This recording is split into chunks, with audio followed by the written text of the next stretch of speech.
I finally found my phone, but when I saw it again, it was completely destroyed. The screen was smashed into pieces and it no longer worked at all. This is not just a simple case of a damaged phone. This is a real story about police power, citizens, property rights, evidence preservation, public trust, and how an ordinary person has to fight for justice. It all started at my rental property. I had a tenant who hadn't paid rent for 3 consecutive months, March, April, and May. I sent her text messages. No reply. I called her. She didn't pick up. Even after a bailiff delivered official documents, she left them on the ground and never picked them up. It looked like she had abandoned the apartment. I had already filed a case with the Tribunal Administratif du Logement, TAL, on April 3rd, requesting eviction for non-payment. The hearing was scheduled for June 8th. However, even after the hearing, it usually takes another month or more to receive the final judgment, which would mean waiting until July. I am retired. Because of this tenant, I have had to transfer money from my own savings every month to cover the building's expenses. Bills don't wait. Mortgages don't wait. Insurance, taxes, and maintenance don't wait either. So-called delayed justice sometimes means real people continue to bleed financially. I was extremely anxious. Right now is peak rental season, and I didn't want to miss the opportunity to re-rent the unit. So a few days earlier on May 10th, weekend, I changed the locks to stop the losses. But on the night of May 12th, the tenant suddenly returned. She couldn't get in, so she called the police. I rushed to the property in the middle of the night. When I arrived, the police didn't calmly listen to my explanation. They shouted at me, immediately handcuffed me, seized my phone and car keys, and threatened to detain me. They searched my car and my bag. My belongings were scattered all over the car. In the end, they did not detain me. They removed the handcuffs, returned my car keys, and drove away.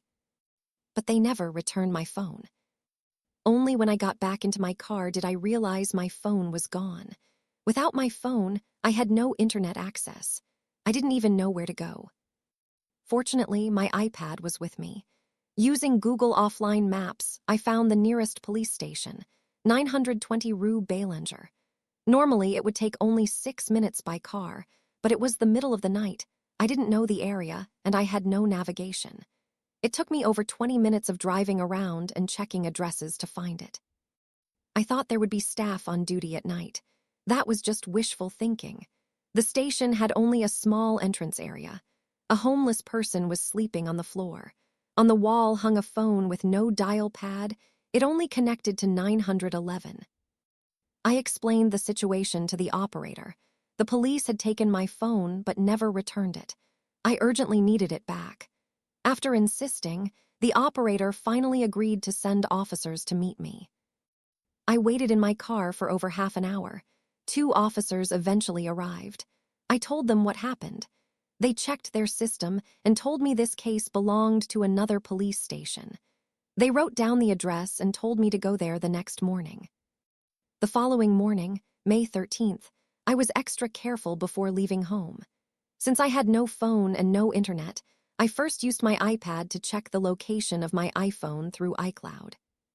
The result shocked me. iCloud showed that my phone was not at the police station. It was located near a 6-unit apartment building about 2 blocks away. I thought iCloud was wrong. I checked multiple times. The result was the same. Apple even sent me confirmation emails each time.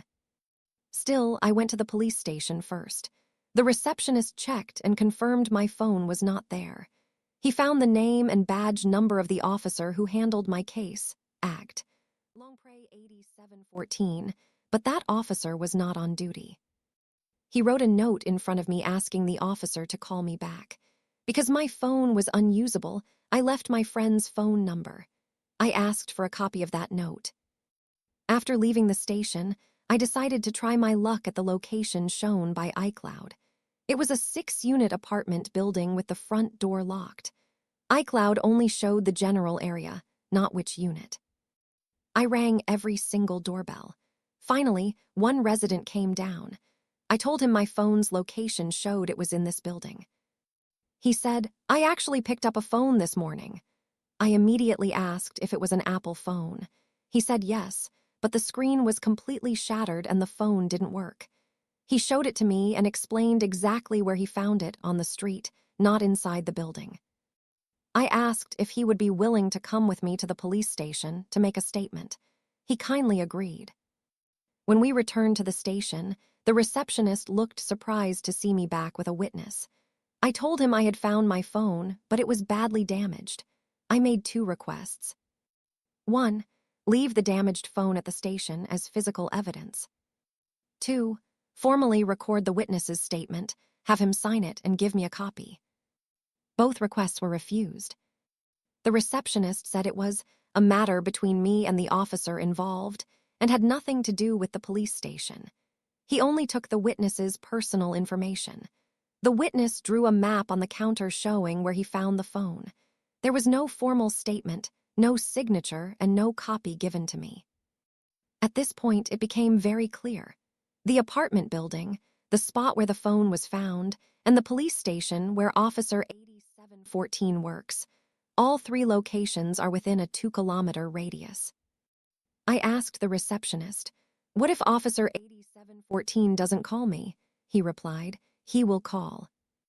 I then asked, "Who is his supervisor? How can I contact him?" He answered casually, "Just call 911. By 8:50 p.m. that evening, neither I nor my friend had received any call or explanation from Officer 8714. That's why I have now filed formal complaints with 2 institutions, the Commissaire à la Déontologie Policière du Québec and the SPVM. I have already received case numbers for both.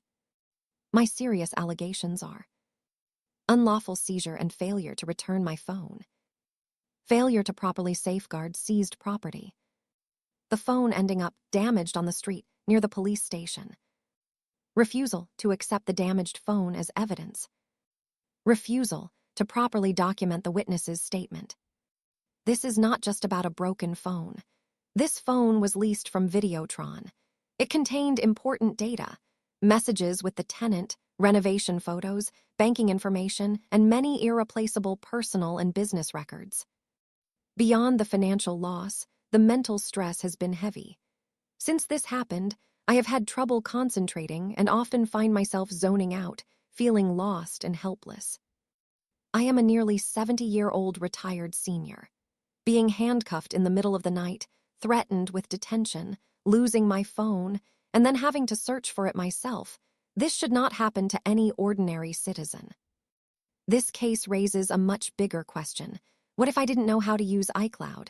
What if I couldn't speak English? What if I were even older, more vulnerable, or didn't know how to complain? Would I have simply had to accept it? This is why I refuse to stay silent.